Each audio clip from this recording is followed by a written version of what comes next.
This is Restless. Welcome back to Restless, the young, restless, and reformed.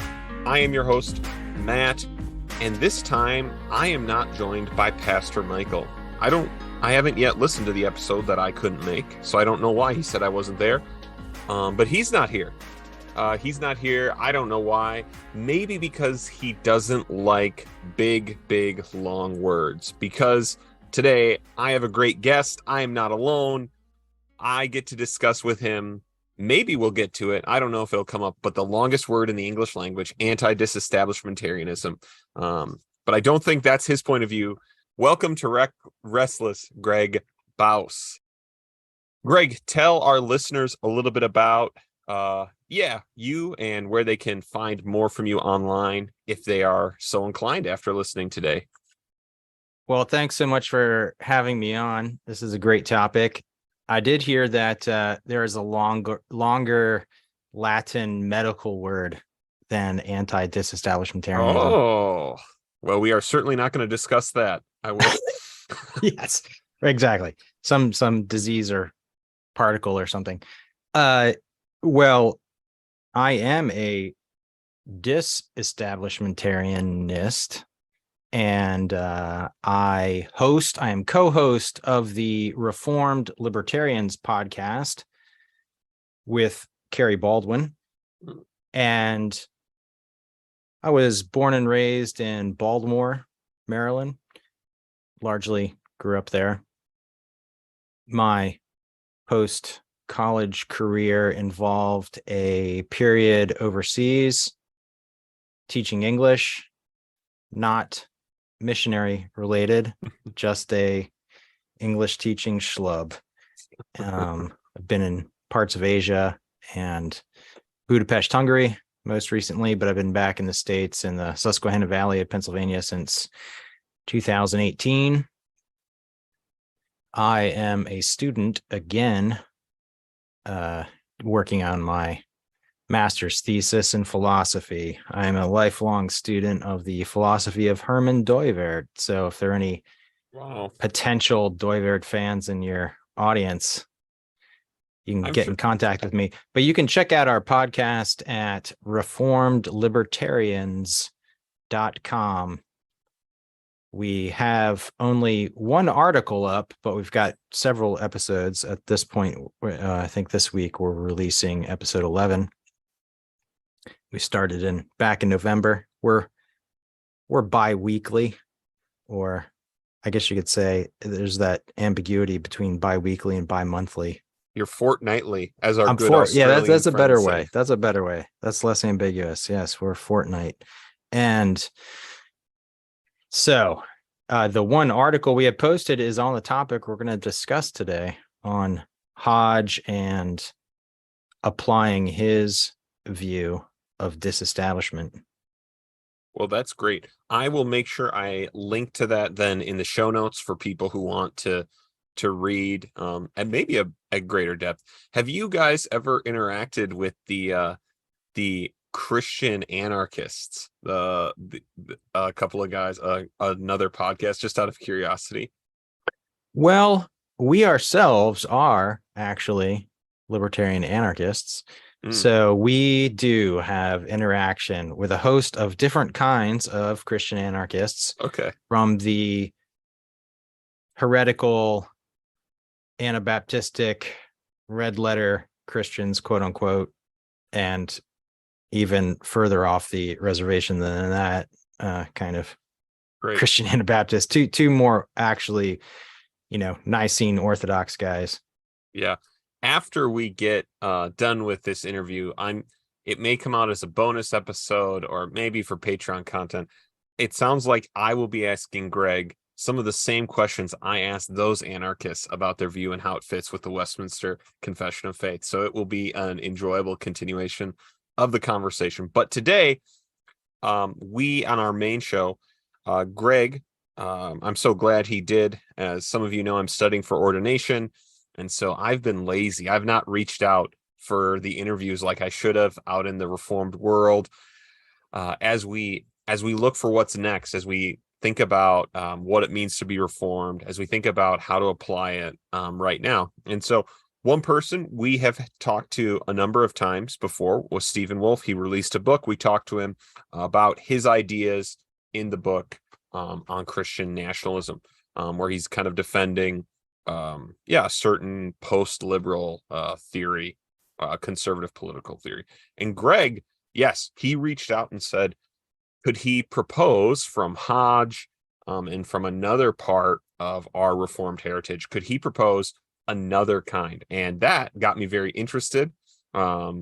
Just interest in American Presbyterianism in general, Hodge, and hearing the various alternatives that can get proposed for us. And so I thought, if we're going to have Stephen on, if we're going to have him kind of offer his proposal, it would be great actually to have someone like Greg offer another I'm sure very different idea. And so Greg, tell us just a little bit about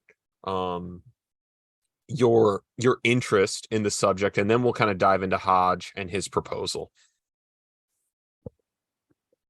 Well, let's see. It definitely relates to my interest in Christian political philosophy, but perhaps behind that more is my commitment to confessional Reformed theology. I'm a Westminsterian, and let's see. Well, it's generally those two interests where they intersect, I think, where things get interesting. Of course, there's the ecclesiastical history dimension to it. I'm not a historian myself, but this really has a heavy historical dimension to it, of course. Right. And in our given moment, I mean, partly what provoked myself and my co-host Carrie to start the Reformed Libertarians Podcast was the recent events of the past 3 years. And so in some ways, although we're not like a current events, we don't discuss politics from a current events thing. Like, we're not going to talk about toxic chemical train wrecks or anything. We're talking about principles, political philosophy from a Reformed worldview perspective. But in any case, that the recent tyranny, I guess, provoked me to be even more outspoken. I mean, if you're an outspoken person, what more can you do than start a podcast, I guess? That's right. As a friend of the show jokes, what do you call three white guys talking? A podcast. So it is the best thing you can do. So yeah, tell us then, so introduce us a little bit to Charles Hodge, and maybe a little about the political climate he inhabited, right? Because that will help us understand where his political theory was coming from. Sure. I am hesitant to, well, I should say, while I'm familiar with the particular piece of Hodge that we'll be talking about and some of his other work in general, there's probably more informing his overall political views that I am not an expert on. So I just want to confess my limited knowledge here, admit my ignorance on that, all of that. So there's probably more to it. Hodge experts will inform us, but he is was a professor at Princeton before it went bad.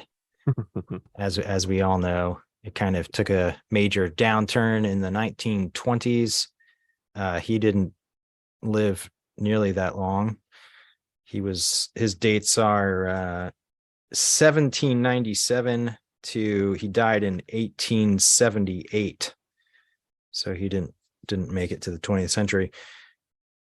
He comes from a Scottish, Northern Irish background. Apparently, he's second generation immigrant.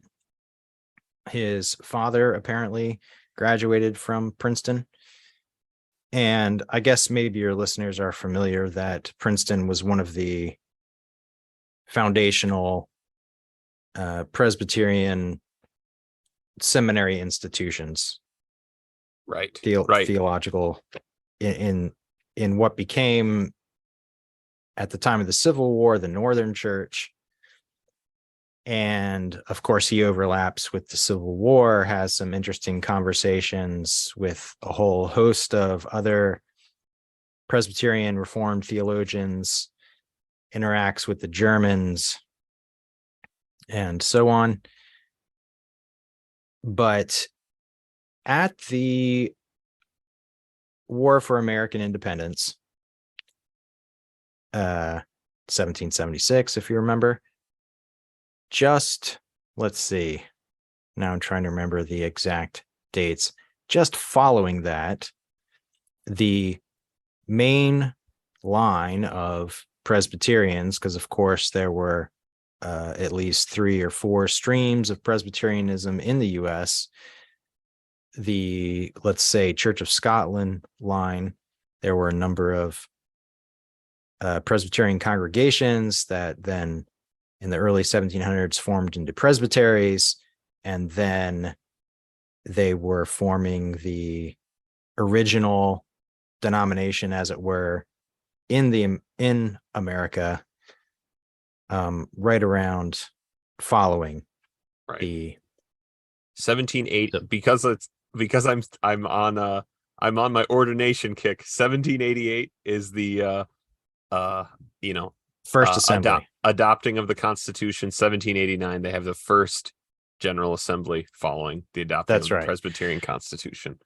That's right. So we know that prior to that, a number of presbyteries, maybe some individual congregations, had a view that was, let's say, at odds with the Westminster Confession as written. And this comes out in the Adopting Act and the formation of the denomination at the time, the General Assembly, when they are talking about subscription, that is, ministers, ordained officers subscribing to the confession. They say, look, what are we going to do about this portion that a number of our ministers do not accept? Mm-hmm. How are we going to handle this officially? And that concerned, one of those items concerned the civil magistrate and the provision in the originally written Westminster Confession that there be essentially an established church, a state established church. And so they were taking exception to that, and provision was made for that. And then there was an American revision, as they should have done. So it was good on them for actually revising the confession and saying, we don't confess these points, we don't think they're biblical. Okay, so that's the background. Then Hodge is basically following the Civil War. I believe this article was, I forget the exact dates of the article, but he is reiterating and trying to account for his position. Oh yes, 1863. Gee, the war was still going on. So in the midst of the Civil War, he's like, I better write this article on why we don't believe in an established church. And of course, he is positioning his view in light of the fact for the past approximately 1,500 years, the not only the Western Church, but the church elsewhere in the world, did not hold this position. Right. Since and the rest of the Theodosius. church in the world, when he wrote this, the Protestant churches in England, Germany, right? These Protestant churches were still largely state churches, right? As he wrote this. That's right. Yes. Europe was, although, let's see, I don't know about I'm trying to think of the particular provisions. Like what basically had begun to happen is that after the Reformation and following the wars of religion, there were, while they were still official state churches, more quote unquote religious tolerance was being implemented.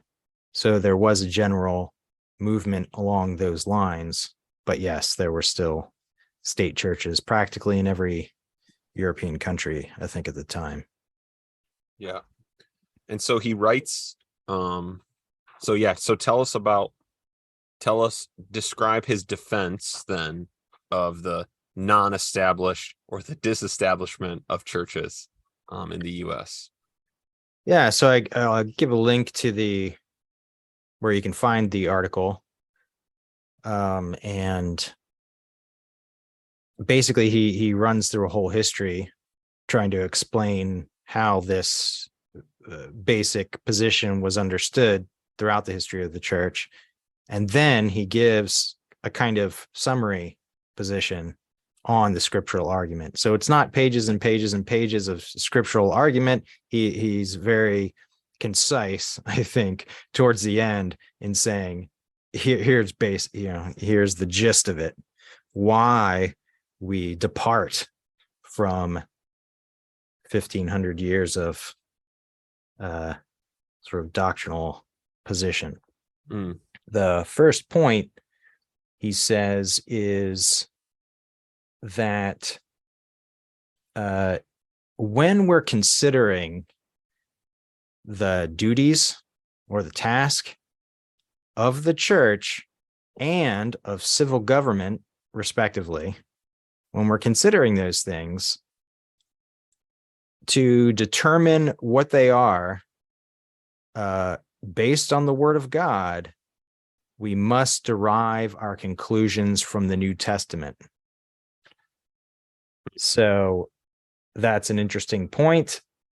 That's something that you'll find some contention about, I think. But he ends up making some particular points about that. And then his second point is that when the New Testament speaks about the design of civil governance or civil government, and the official duties of the magistrate, the civil magistrate, it does not give the functions that establishmentarians propose. It doesn't give those religious functions to civil governance. It gives them to the church. And he says the fact that they're given to the church and not to civil government is evidence that they are forbidden to civil government. And then he has a third point. And he says, and I think this one is fairly key. He says the means that God is assigned to civil governance in the scripture, by which they are to carry out their duties, are coercive means, that is the sword, right? And he says, using those means to enforce religious duties, basically, is at odds with the commands and example of Christ.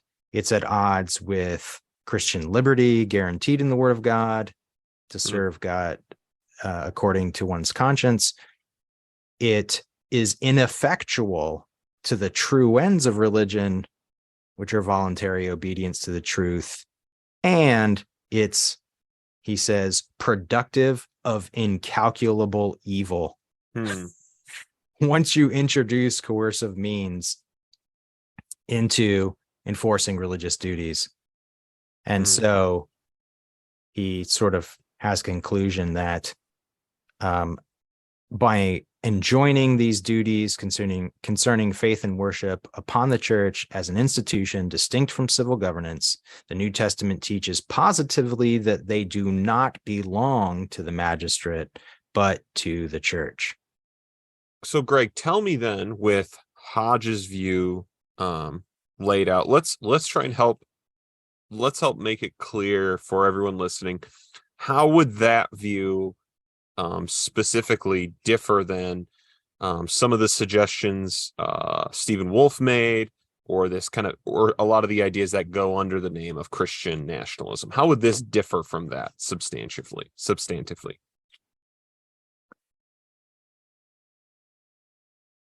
Well, not having read Wolfe's book, but being generally familiar with the main idea, among his various conceptions and proposals, part of what I think safe to say that he includes is a form of establishmentarianism, if it is not that of establishing a specific institution or denomination or a single church. It would relate to an idea of establishing what I might say is establishment of religion, even though those terms were used, establishment of a church or civil establishment of religion, civil establishment of the church were used somewhat interchangeably. You could distinguish them by saying, okay, there's not going to be one official church, like the Church of the United States or of whatever proposed nation or government you're talking about. It could be, we're going to enforce a kind of public morality as represented by thus and such religion. Yeah, I do think as you were talking about Hodge's view, I think that there are, I think it would probably mark a return, as there was in the United States before disestablishment, right? There was requirement of church attendance, right? I think, right, these are the kinds of things in the realm, and maybe not those specific things. As I was preparing for our interview, I was listening to an interview with Jonathan Den Hartog, who wrote a historical work, Disestablishment and Religious Dissent, and he studied the process of disestablishment in all of the original states, which was really interesting, discussing it. And one of the proposals, and he was very clear in pointing this out in his interview, most of the people who talk about any kind of establishment on a civil level, now they talk about maybe a pan-Protestant version, or even just the, like, what we might call the general Nicene Christianity, right? Anything in those realms. And one thing he points out is there were some people who were promoting that at the time when they were starting disestablishment, because they did want religious liberty, right, for all the denominations of Christianity, but they decided that none of the states decided to go that way. My joke now will be, I guess, pan-Protestant establishmentarianism has never been tried. True establishmentarianism has never been tried instead of libertarianism, right? But Fantastic. yeah, but I do think it is interesting. And so I think that helps. So one other question when we talk about, because I think, right, the points where everyone's agreed is, right, there is no desire, even having talked to Stephen at length. Oh, my robot's trying to talk to us. That's no good. Talking to him, right, there is no desire, right, that there is this idea, even in the state churches, right, this idea, there's no desire to mix the two kingdoms, right?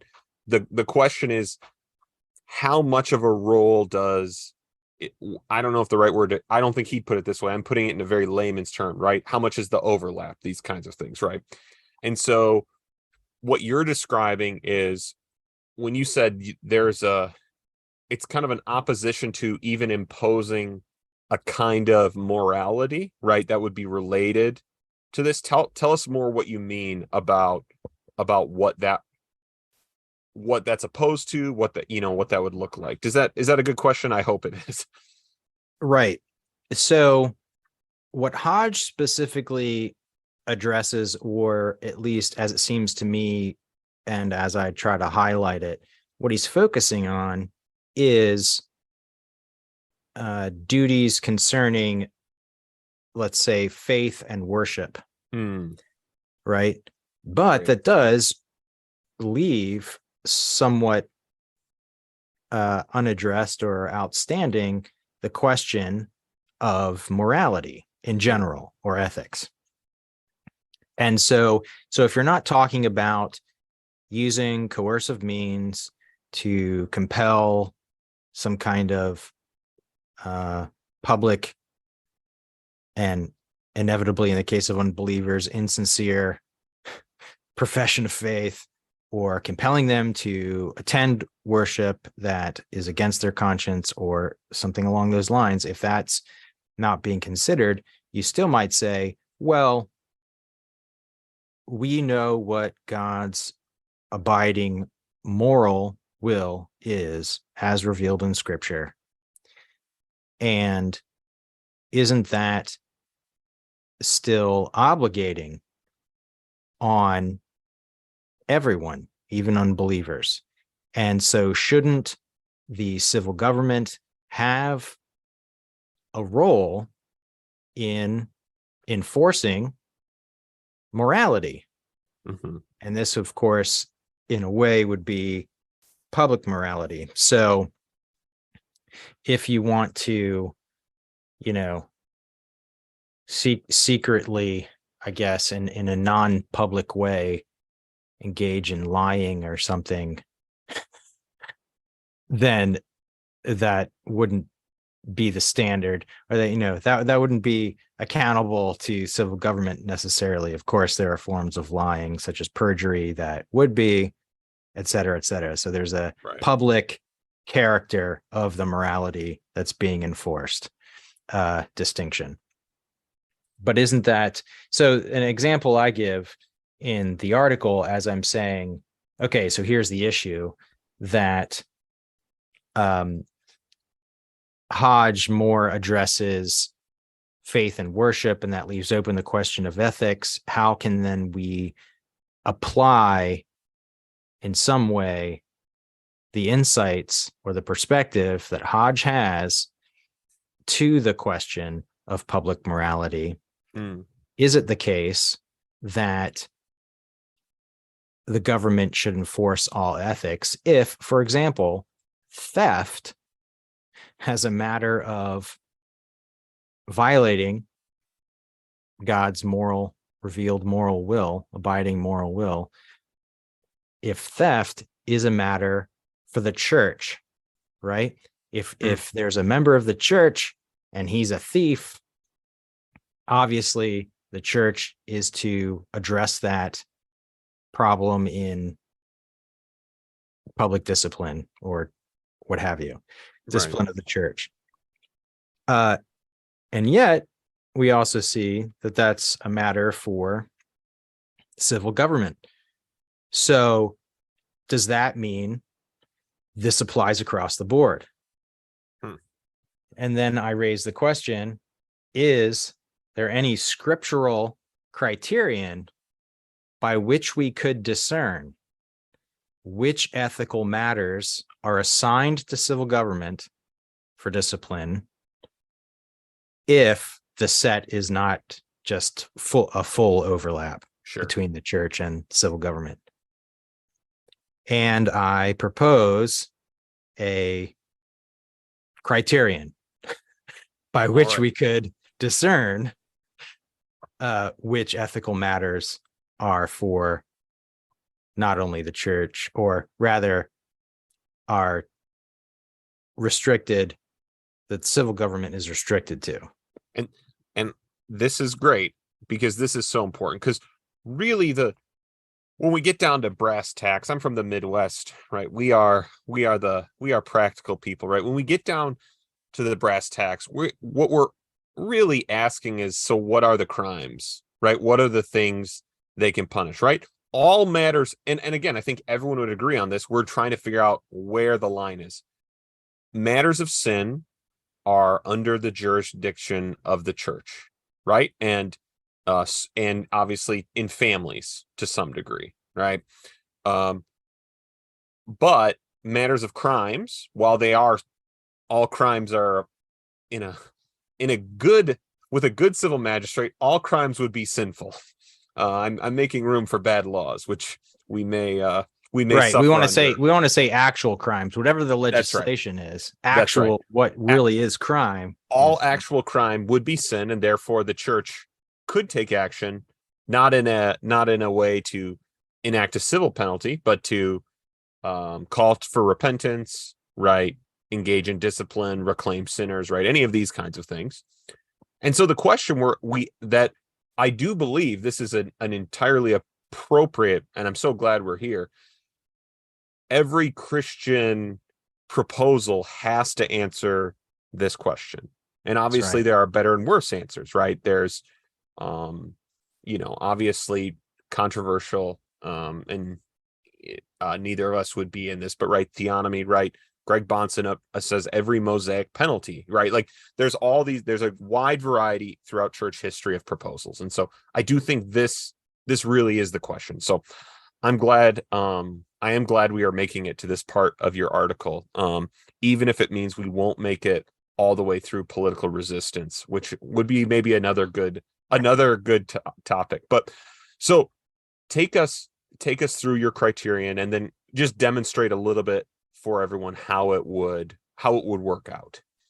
Right. I should say, when I mentioned Hodge's first point about the way we approach these issues must be understood on the basis of the New Testament, this is fundamental, because proposals for understanding the teaching of Scripture on these points go awry inevitably, not just with theonomy, but in other perspectives, when they misunderstand the relation between the Old and New Covenant, the Mosaic, and what is now so Hodge says very forthrightly, that's obsolete. It was temporary. I mean, he's on good grounds, because that's what the author of Hebrews says. Right? The Old Covenant is obsolete. And the Westminster Confession itself, of course, says that the polity is abrogated, or what was the word? Expired. Right. Because the church, in that case, uniquely for God's purpose in that time, was also a nation state, which obviously you can read the New Testament. The people of God did not expire, but that form of their government does, right? And so we are left. The whole Old Covenant, the whole Old Covenant law is obsolete. There is the pre-Mosaic abiding moral will of God that was represented in that covenant that doesn't go away, but so that abides in the New Covenant. but the old covenant was temporary. And so when it's a matter of consistently accounting for that fact that puts you on the right track. And Hodge's last point about the coercive means instituted for civil government is the key. Now, what people will immediately recognize is that under the Old Covenant, under the Mosaic theocracy, coercive means were used against immorality. So you're not hurting anybody. You're not aggressing against your neighbor. You're not attacking them physically or robbing them. You're just violating the Sabbath. Right. And the death penalty comes to you. Okay. Right. So that is what does not apply outside the eschatological intrusion ethics of the Old Covenant.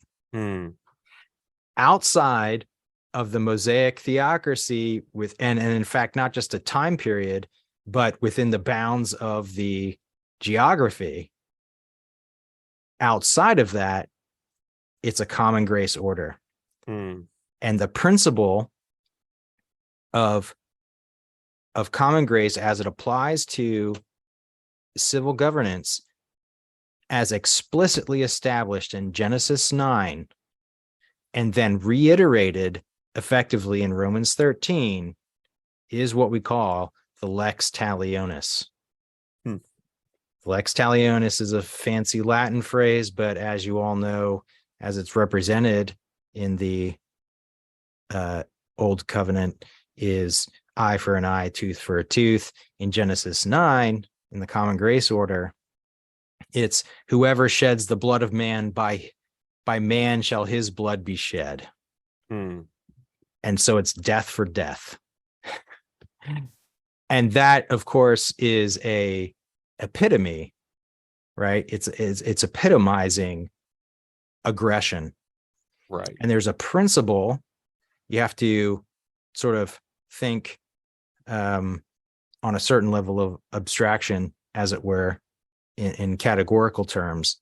There's a principle of proportionality in the retribution. So the proportionality in retributive justice, which is the guiding star of civil governance as established by God, is that, for example, the penalty must fit the crime. If someone,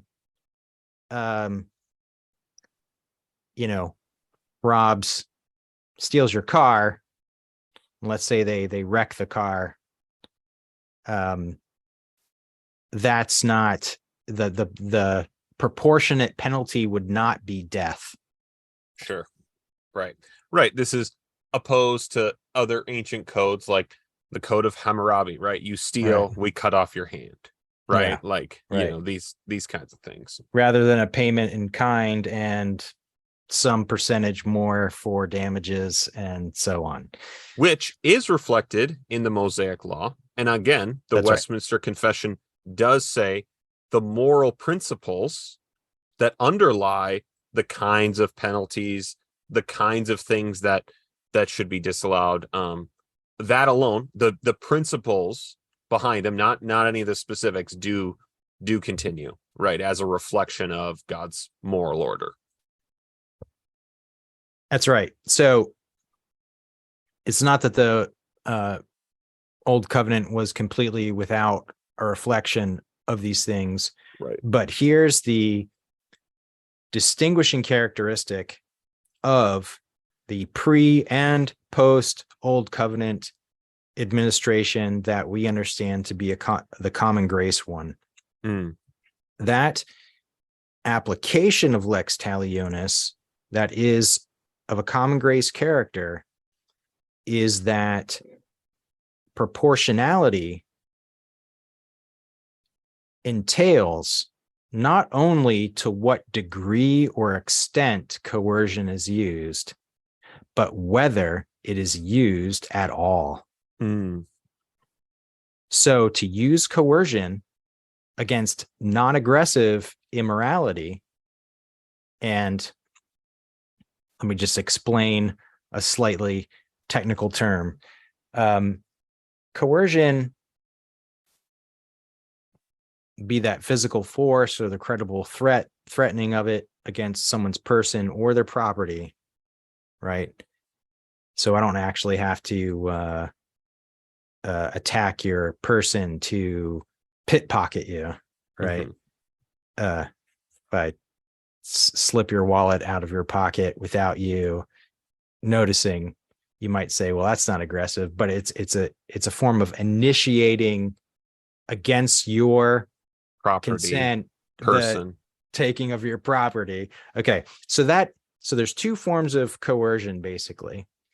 There's an initiatory form of coercion, like the first use of coercion, and there's responsive coercion, right? So someone sucker punches you, that's sort of epitomizing a initiation of coercion. You know, pushing him back or deflecting the punch or punching him to, stop his further attack or something, that's responsive coercion. So it's initiatory coercion, the first use of coercion, that we're labeling aggression against someone's person or property. So that's what we mean by non-aggressive immorality. That is immorality that does not involve the initiation or the first use of coercion against someone's person or property. Yeah. So to use coercion against that, use coercion against non-aggressive immorality is disproportionate and violates the sword power authorized by God for civil governance under a common grace order. Yeah, I think that is good. I think this is, again, just like in our interview with Stephen, I think these things will be very illuminating. And so as we leave, I have about three questions. So one on Hodge, one on disestablishment. It's a common objection to it that I want to give you a chance to answer. And then another just on what you've kind of derived from Hodge in understanding with coercion and non-aggressive these principles. I want to ask a question about that as well. And I'll let you, Greg, since you're the guest, I'm a good host. I'll let you choose the order on our way. Of these questions? Of these questions, yep. Let's see. There was a question Hodge, about Hodge, disestablishment, and then something specific about this principle, this governing principle you're kind of deriving from Hodge and from the New Testament. I feel like maybe the third one should go first, and then the other ones will come after. Great. So and I asked Stephen a similar question, though I'm sure I'm going to get a very different answer. Right? You're obviously proposing a pretty major revision to government as we currently know it, right? And if so, and if not, that's okay. You can tell me no, what we got now. This is Reformed Libertarian anarchism. That's okay if that's the case. I'm sure it's not. But what would it look like to begin to move in the direction that you're describing? Okay, so the full Reformed Libertarian position, as it were, to get the big picture, you can go to our website. We have a little button there at the top that says Reformed Libertarian Statement, and that lists 25 principles, which are a summary of what is below that in terms of our statement in 3 sections and several subpoints. So people can look at that if they really want to get into the specifics.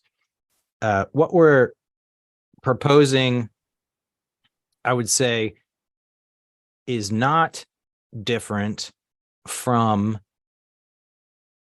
the idea of disestablishment as exists on paper. So, in other words, when the Constitution was formed, whenever that was, 1787 or 9 or something, 87, and the First Amendment in the Bill of Rights, and it said Congress shall make no law respecting an establishment of religion, right? So that was nationally. And of course, the states particularly could have their own state religions if they wanted, which they did at the time. And then, as you noted, they progressively got rid of. The idea along those lines, of course, is that was the right move, right?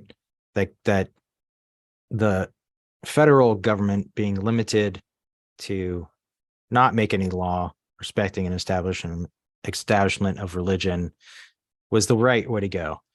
And the states following in that also was the right way to go.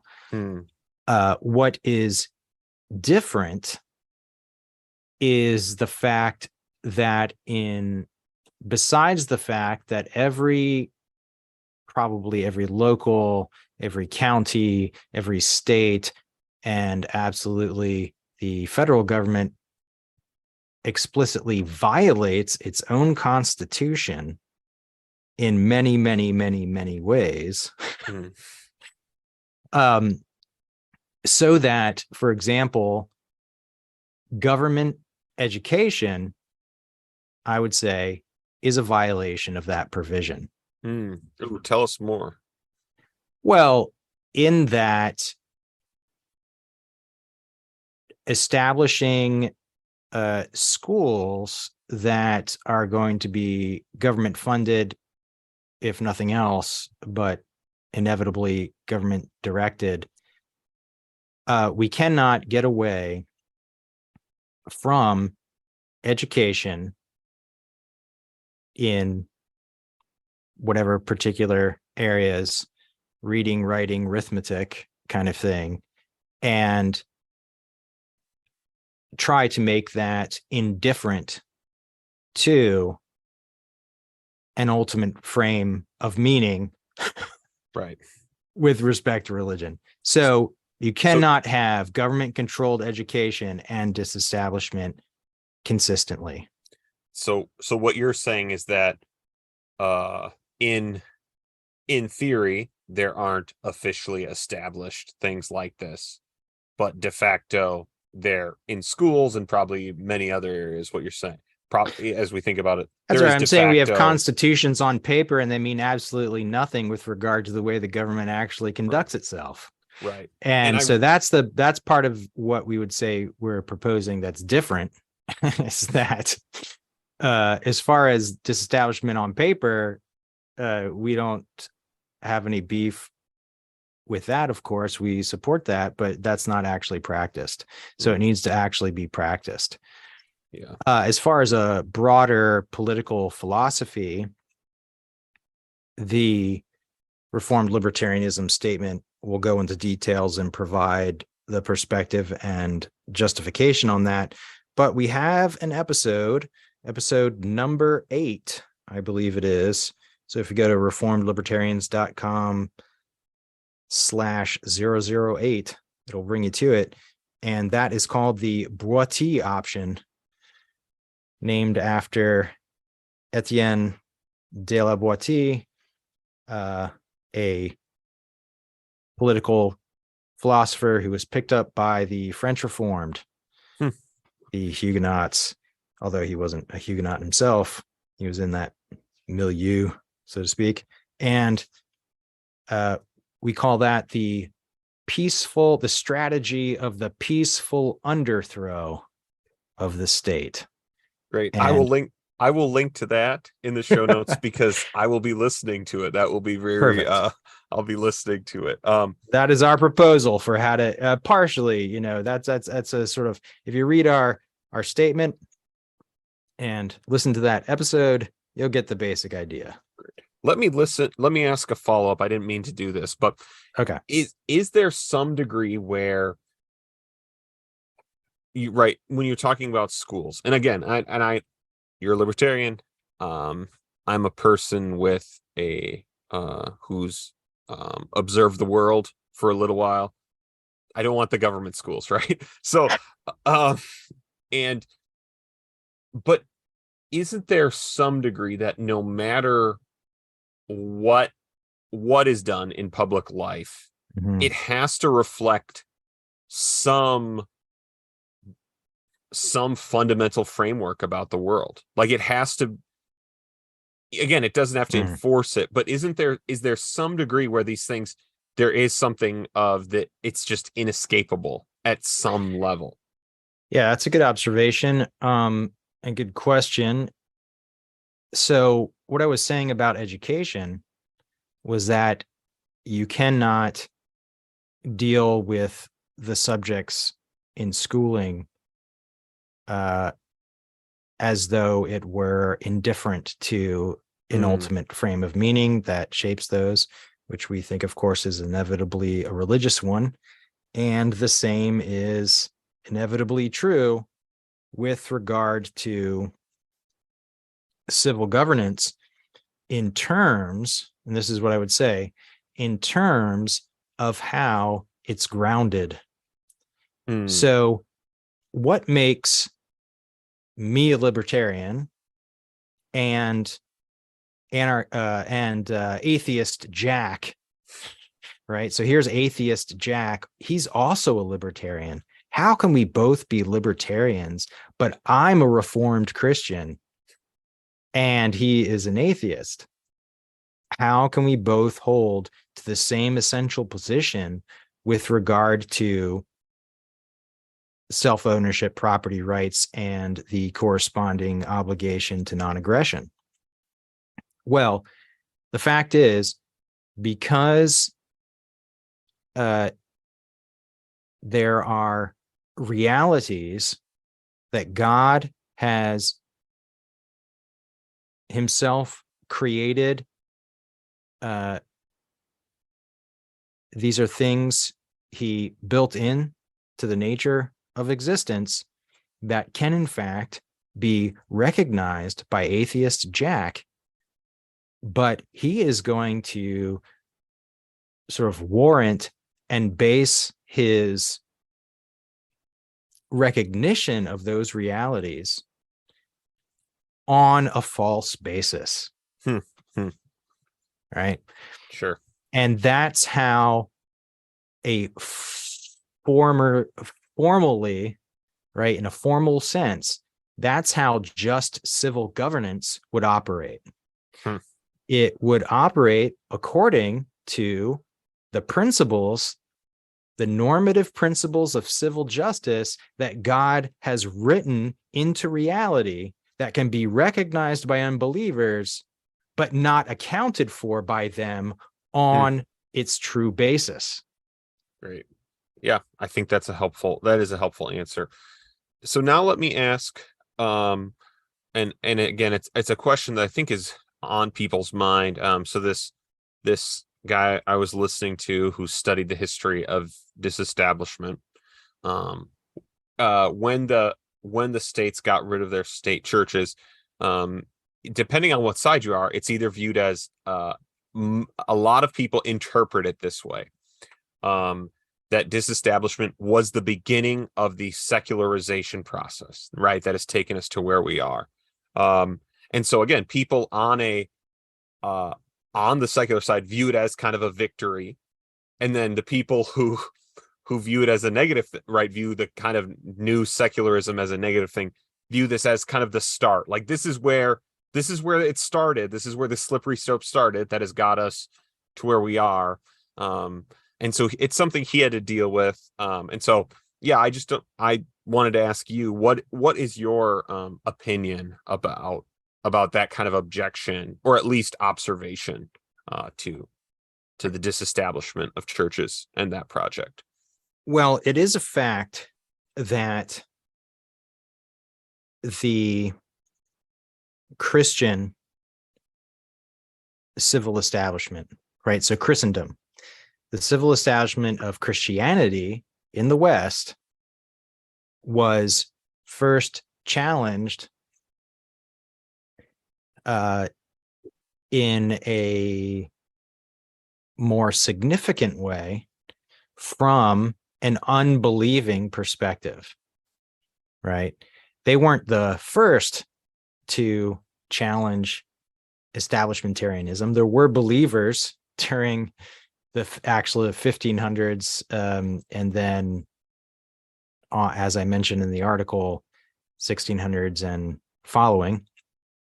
But it really got a sort of popular backing from basically unbelieving perspectives. And of course, their perspective was, hey, our position of unbelief is religiously neutral. We're not adopting an anti-Christian or, to be sort of atheistic in these ways, is kind of a position of neutrality. We're not adopting a false religion, was the mythology that the secular Enlightenment was, proposing. And yeah, so in some ways, I think it's true that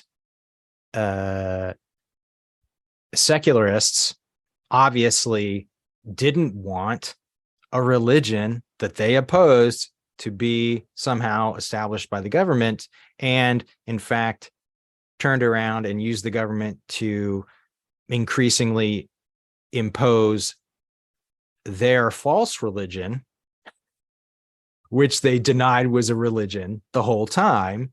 Yes, that is how the history sort of developed.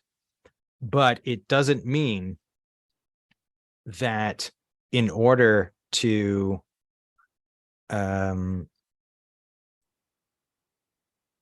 have a normatively, obviously these things are more or less, but I mean, a more normatively operating society with a functional civil governance, it doesn't mean that that requires civil enforcement of religion. Yeah. So it requires, I think, let's call it epistemic humility on the part of Christians to say, oh, here are these horrible people who are opposing us and lying about the nature of their ultimate commitments as though they weren't themselves religious in their non-Christianity, and so on and so on and so on. So, we are in a position to be, I think, to have a more sophisticated and rigorous understanding of the issues. And it's simplistic to fall back to the position that the only way to maintain this is to enforce our religion. I think that's as wrongheaded as it gets. Yeah. And I will point out that the, I do think, again, right, your opinion is going to be very much going to color, right, your opinion of it. But, right, the author of this historical work, which is obviously not what we're doing now, does point out that the push for it among the 13 states were not for the same reasons, right? The kind of modern secularists champion it, right? They had very much in view Christian liberty, Christian freedom, right? Those were the things that were really animating them. Again, right or wrong, that it's just, I just think it's important to note them. So last question then, Greg, here we go. So we have to ask a question about Hodge, and I'm asking it because I brought it up in an episode where we responded to some of your feedback. And so I'm going to read, I shared my screen so Greg can see it, and I'm going to let him interact with it after I read it. So I'm using a little bit of this as a bit of a test case to think about how Hodge is thinking about the relationship of morality, the state, and the Christian. And so this is in he's in a discussion on it's right before his section. If you're looking at this at home, it's right before the section starts, proof that this is a Christian and Protestant nation. So he says, if Christianity requires that one day in seven should be a day of rest from all worldly avocations, the government of a Christian people cannot require any class of the community or its own officers to labor on that day, except in cases of necessity or mercy. Should it, on the ground that it had nothing to do with religion, disregard that day and direct that the customs house, the courts of law, the legislative halls should be open on the Lord's Day, and public business be transacted as on others' days, it would be an act of tyranny which would justify rebellion. It would be tantamount to enacting that no Christian could hold any office under government or have any share in making or administering the laws of the country. The nation would be in complete subjection to a handful of imported atheists and infidels. So Greg, I think I find this quote fascinating from Hodge, given his view, and given just the general, right, the American revision of the Westminster Confession of Faith. So how would you understand Hodge in light of what you have been describing? Do you feel, is there any tension here with what he's saying and what you've been describing? Yeah. Well, yes. So okay. let me say that Hodge's own position is not the one that I draw out in the latter half of the article. Right. When I say here's Hodge's argument against establishment of the church, and then I apply that to establishment of religion and public morality, that second part where I'm applying his argument is not Hodge's own position. Right. So what we have in the history of the church are transition positions between full establishmentarianism of a church into religious tolerance, along with establishmentarianism, into establishmentarianism of religion, and then, of course, into a more consistent position that I'm trying to argue for. And what's interesting here, tell me if you think otherwise, Matt. Yeah. What he's basically saying is, if you have Christian people under some civil government, if that civil government is not Christian, it's illegitimate. That's what he's saying. He's saying Christian people can revolt against every non-Christian government they've ever lived under ever. Right. Well, and I do think part of the reason it is then important is, right, his next section is his proof on why this is a Christian people. But yeah, that's basically what he's saying. Okay, so I'm not going to debate that. I just want to point it out. Yep. Nope. Great. And now I don't know if you've ever mentioned these documents on your show before, but the Savoy Declaration, which was a rewrite, so to speak, of the Westminster Confession by the Independents or the Congregationalists, who were still Paedo-Baptists, but then that in turn was borrowed by the quote-unquote particular Baptists, the 1689 Baptist Confession. And in any case, they, before the American Presbyterians, scrubbed the establishmentarian bits in the Westminster Confession. So you can sort of see the Americans in some ways borrowing from the independents, the Congregationalists, in their formulations. But the Congregationalists themselves still maintain a kind of establishment of religion, of public morality. So they hadn't quite gotten there yet.